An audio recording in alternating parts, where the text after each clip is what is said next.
Na Alasiri njema mpenzi mtazamaji popote ulipo, karibu kwenye NTV Alasiri. Mimi ni Salim. Swaleh, taarifa kuu Alasiri hii tunaanza nayo. Mwakilishi mwanamke wa kaunti ya Kwale Zulekha Hassan hii leo amewashangaza wengi, hasa wabunge wenzake pale alipofika katika kikao cha bunge kushiriki mjadala kuhusu mpaka wa Kenya na Somalia akiwa amembeba mtoto wake mchanga. Katika tukio la kushangaza, Bi Zulekha alisema kwamba hali ilimbidi kuandamana na mwanawe mchanga wa miezi mitano kwani hakuwa na msaidizi nyumbani, na istosha amelalamikia kukosekana kwa mahali spesheli bungeni pa kutunzia watoto wachanga. Kiongozi wa wengi bungeni Aden Duale alilazimika kukatiza hoja yake, huku kaimu spika akiamrisha mwakilishi mwanamke huyo wa Kwale atolewe nje ya ukumbi wa vikao vya bunge kwa kufanya kile alichodai kuwa ni maajabu. Hata hivyo, hatua ya kufurushwa kwake imezua mseto wa hisia, sio tu miongoni mwa wabunge lakini vile vile wananchi katika mitandao ya kijamii. Licha ya sheria za bunge kutoruhusu mtu yeyote asiyekuwa mbunge kuingia ndani ya bunge bila mwaliko spesheli, swala kuu ni iwapo sheria inajumuisha mama anayenyonyesha mtoto kufika naye ndani ya majengo ya bunge. Kindly withdraw with decorum. Speaker, all of us have children. So Speaker, this house there is a stranger, and it has never happened since 1963. Rooms should be provided, that members should be able to travel with their caregivers and their babies when we go for meetings, and then also a room be provided. But it's now 6 years and the room hasn't yet been provided. And as I said, this is my third child that I've had since in Parliament, and you know, today has an emergency, and then there's an emergency and there's nothing you can do, there's no you can put the baby, then you have to choose either you come to work or you don't come to work. So I thought, let me just come to the chamber. Baby is not an atomic bomb, they won't explode in the house. I personally did not know that Parliamentary Service Commission had not acted to establish a place for lactating mothers until I saw today a desperate mother MP breastfeeding her child within the plenary. Tuelekee katika eneo la kaskazini mashariki mwa Kenya ambapo watu wanaodaiwa kuwa ni wanachama wa kundi la kigaidi la Al-Shabaab wameshambulia eneo la Hulugo katika kaunti ya Garissa hii leo na mashariki mwa Kenya kwa juhudi za kukagua utendakazi wa maafisa wa polisi pamoja na kutathmini changamoto wanazokabiliana nazo. Kisa kama hicho kimewahi kushuhudiwa katika miaka iliyopita. Visa vya ukosefu usalama katika ukanda huo wa kaskazini vimepewa kipaumbele katika ziara ya Inspekta Mkuu Hilary Mutyambai.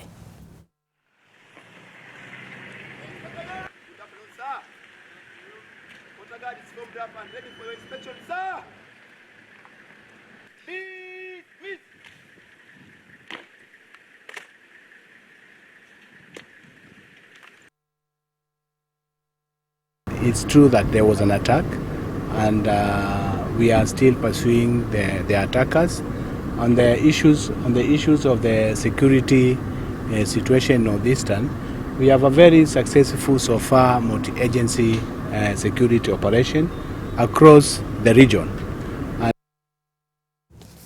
Mtazamaji, maafisa wa polisi wamepewa idhini ya kuwazuilia watu wanaoshukiwa kushiriki au kushambulia eneo la Bamburi kwa siku 15 zaidi kwa ajili ya kuendeleza uchunguzi. Hilo limetokana huku maafisa wa polisi katika ukanda wa Pwani wakikanusha madai kuwa genge hilo lina watu 30. Wamewataka waandishi wa habari kuwa makini zaidi katika kupeperusha habari, hususan habari zinazohusiana na usalama eneo la Pwani.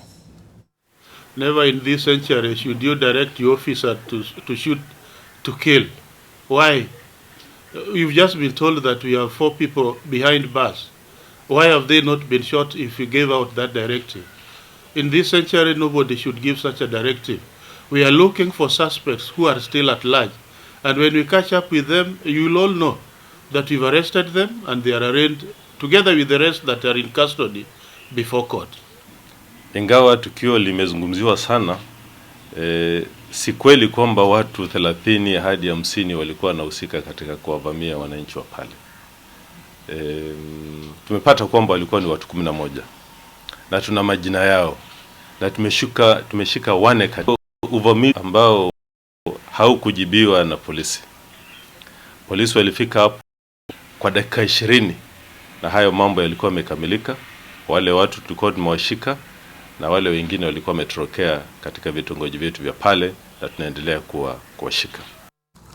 Mbunge wa Saboti Caleb Amisi amewataka Wakenya wanaoishi ughaibuni kupewa fursa ya kuchagua mbunge wa mtakaye kuwakilisha katika bunge la kitaifa la Senate. Aidha, anataka pia mbunge au mabunge yote 47 ya kaunti kuchagua wawakilishi wa wadi mmoja atakayekuwa ni kiungo kati ya kaunti na mataifa mengine. Mbunge huyo pia ametaka serikali kutenga fedha za kila mwezi kuwezesha vijana kujisimamia wakati wa maendeleo ili kushughulikia swala zima la ukosefu wa ajira. We as a country we have almost 2.7 billion US dollars in terms of diaspora remittance. Something that a figure that keeps on increasing every year. We are also aware of almost 3 million Kenyans who are in diaspora. These are people who have issues from the visas, consular services. We have had cases of slavery, human trafficking, racial discrimination, forceful deportation, students dying abroad. So we've had complaints from these 3 million or plus more Kenyans living abroad whose issues cannot really be handled by the Ministry of Foreign Affairs. Ministry of Foreign Affairs operates in a more of a diplomatic way that most of these issues raised by Kenyans abroad in its political angle. Cherangani, mbunge wa Cherangani Kunradhi Joshua Kutunyi anamtaka waziri wa kilimo Mwangi Kiunjuri kukamatwa na kushtakiwa kuhusiana na kile ambacho anadai ni malipo ya shilingi bilioni 1.8 kwa kampuni fulani ya kibinafsi inahusishwa na uagizaji wa mahindi humu nchini. Mbunge huyo ambaye alikuwa akizungumza katika eneo la Cherangani amemshutumu waziri Kiunjuri kwa kuwahangaisha wakulima wa mahindi humu nchini. Hata hivyo, hivi majuzi alipokuwa mbele ya kamati ya bunge la kitaifa kuhusu kilimo, Kiunjuri alishikilia kuwa pesa hizo zilikuwa ni sehemu ya deni walilokuwa wanadaiwa na kampuni hiyo. Waziri na PS wake walienda kutoa pesa bilioni 1.8 kulipa kampuni moja, na hata ndani ya hiyo kampuni wakurugenzi ni marehemu. Na ukweli ni kwamba alivunja sheria kwa sababu waziri hana mamlaka ya kuguza pesa ya SFR. Ni kamati ya SFR ndio wana mamlaka ya kuidhinisha kutumika kwa hiyo pesa. Mimi nataka kuuliza hiyo taasisi ya kupambana na fisadi, siku 14 zimeisha tangu muandikiwe barua. Mbona hamujaita Kiunjuri ajibu mashtaka kwa hii pesa ya wakulima? Tuelekea katika kaunti ya Turkana ambapo wakazi mjini Lodwar wanataka mamlaka ya barabara kuu nchini Kenya kuweka matuta katika barabara inayounganisha maeneo yanayokarabatiwa na barabara ambayo inaunganisha maeneo ya Kanamker na mji huo wa Lodwar.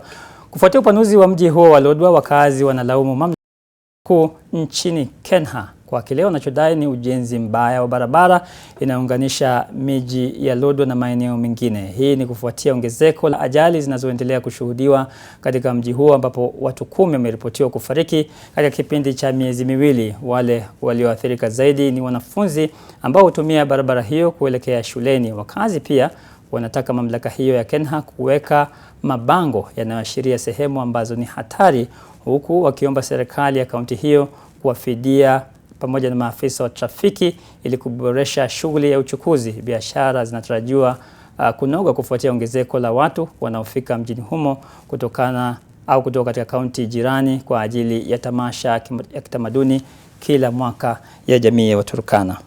Wengi wamepotesha kwa hii barabara. Ile kitu tu tungeomba kazi wakidai kwamba kuna njama ya kuwapokonya ardhi na kwamba hawakupewa notisi. Wakiongozwa na mwakilishi wa wadi eneo hilo Haman Azangu, wafanyabiashara hao wamedai huenda kuna njama ya kunyakua ardhi hiyo. Kulingana na yeye ni kwamba vibanda hivyo walikubaliana kushauriana na serikali ya kaunti kutafuta namna ya kuzuia ubomoaji wa maeneo yao ya biashara, lakini wangali kupewa sikio. Wanabiashara hao wa Landimawe sasa wanahangaika kupata maeneo ya kufanyia biashara zao baada ya bomoa hiyo.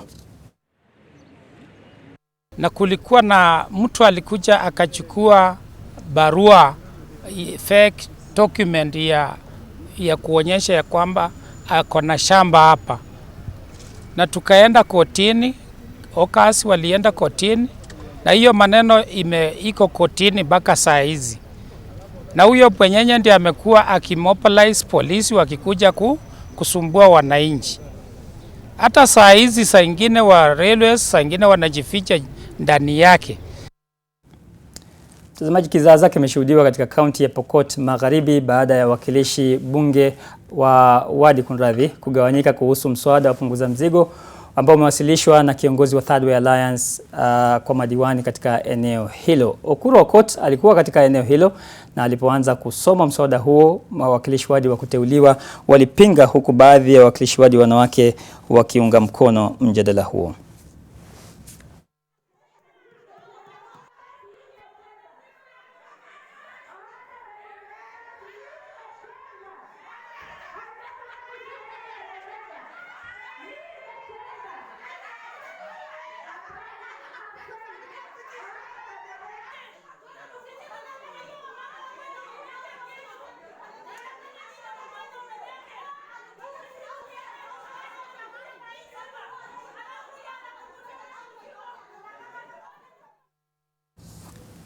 Wadau tofauti kutoka serikalini na hata kampuni za kibinafsi wamekongamana leo Mombasa kuangazia swala la vifo vya watoto wachanga na jinsi ya kutatua changamoto ambazo kina mama wanapitia wakati wa kujifungua. Baadhi yao wamependekeza Wizara ya Afya kuwekeza zaidi katika sekta hiyo. We're here in Mombasa where we've convened a forum with the 6 counties of the coastal Jumuiya to really discuss maternal and child health and what we can do together as partners to make sure that we implement holistic programs to support the fact that we know at least every day in Kenya 20 mothers die in childbirth. Lamu ni mojawapo ya county ambazo zimekuwa na idadi kubwa ya kina mama ambao wanaathirika na matatizo wakati wa uzazi na hasa vifo wakati wa uzazi. Kwa miaka kama mitatu, the last KDHS tulikuwa kati ya county 6 ambazo zilikuwa kule chini na nambari kubwa ya kina mama ambao wanaaga watoto. However, katika miaka mitatu minne ambayo imepita, kumekuwa na kazi nyingi ambazo zimeelekezwa kuimarisha hali hii ili kupunguza vifo vya kina mama wakati ambapo wanajifungua. Tuingilie katika masuala mengine ya utumizi wa shisha, ambapo utafiti uliofanywa na muungano cha sheria na kufanya utafiti zinafuatilia sheria hiyo kwa 100%, ili hali mitaa jirani kama vile Parklands hazingatii sheria hiyo na ni 57% pekee wanafuata sheria hiyo.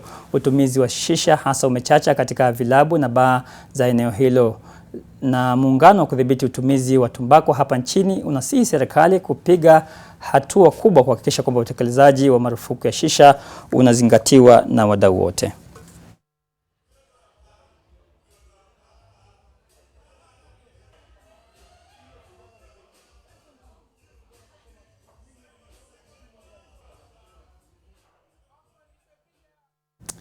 Wasichana wengi katika kaunti ya Baringo wanalazimika kukosa kwenda shuleni wakati wa kipindi cha hedhi kwa sababu ya ukosefu wa visodo. Wasichana hao sasa wanategemea msaada wa wasamaria wema pamoja na wahisani na mashirika kibinafsi kupata visodo vya kujistiri. Akizungumza katika hafla ya kupeana visodo kwa wasichana wa shule katika shule ya msingi ya Kaptorot, diwani maalum Jelagat amesema kuwa elimu ya wasichana inazoroteshwa na hali ya kukosa visodo katika shule za kaunti hiyo. Jelagat anataka serikali kuwajibika na kuhakikisha kwamba fedha zinatengwa kwa ajili ya kufanikisha mpango huo.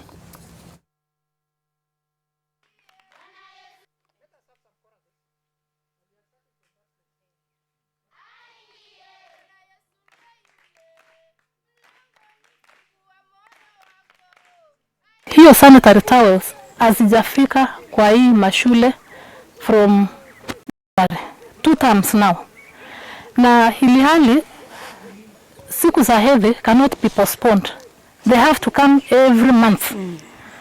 So tunashangaa kwamba Ministry of Education, what are they doing? Kwa nini zimechelewa? Hili hali hedhi hazichelewi, lazima zikuje kila mwezi. Hao watoto watatumia nini? Tuingie katika safu ya michezo ambapo timu ya taifa ya raga ya kinadada Kenya Lioness iliandaliwa staftahi na shirikisho la raga humo nchini KRU kabla ya safari yao ya leo mchana kuelekea Afrika Kusini kwa mashindano ya kufuzu kombe la dunia jijini Johannesburg. Lioness watachuana na Madagascar siku ya Ijumaa kabla ya kukabiliana na Uganda siku ya Jumanne katika mechi yao ya pili. Kenya itakamilisha mechi zake dhidi ya wenyeji Afrika Kusini tarehe 17 ya mwezi huu. Mshindi wa mechi hii atajikatia tiketi ya kushiriki kombe la dunia nchini New Zealand mwaka 2021, huku timu zitakazomaliza pili tachuana na timu kutoka bara la Amerika Kusini ili kujiunga na timu zingine katika mashindano ya mchujo ambayo hatua ya mwisho kufuzu kwa kombe la dunia itafanyika. Philadelphia Orlando atakuwa ni nahodha wa timu hiyo ya Kenya ambayo ilishinda Uganda Cranes katika kombe la Elgon. Qualify for South Africa for World Cup qualifiers, and I must say all teams are tough. Madagascar, Uganda, South Africa, they're all going there to compete and they all want to qualify. So we have to put our best foot forward as a team and give our best. The preparations have been good. We've been able to have 2 test matches, home and away against Uganda, and I'm certain the team is ready to give their best. Timu ya taifa ya volleyball ya kina dada Malkia Strikers watakabiliana na mahasimu wao wakuu Cameroon katika NTV News Team moves you to the center of the action. The security forces who took part in this operation, police are not taking anything to chance. Moves you to the heart of the story to witness and record history. Rendering the declared results null and void. Telling the story of Kenya. The growing importance of border in Mandera. Matatus will be on strike. And beyond. The politics in the United States capital. It is the 7th edition of the Global Education taking place in Dubai. When it comes to business, we crunch the numbers and unpack the detail with the latest information for your investment decision. It's time to say goodbye to this note and karibu to this note. In order for the manufacturing sector to be elevated from the ground. Despite the government's promise to create at least 1.3 million jobs. Moves you fast past the planes and trucks to bring you the triumphs and joys of our great men and women. Moving stories that touch our hearts. I didn't know that I could go back to school. The Back to School program has brought hope to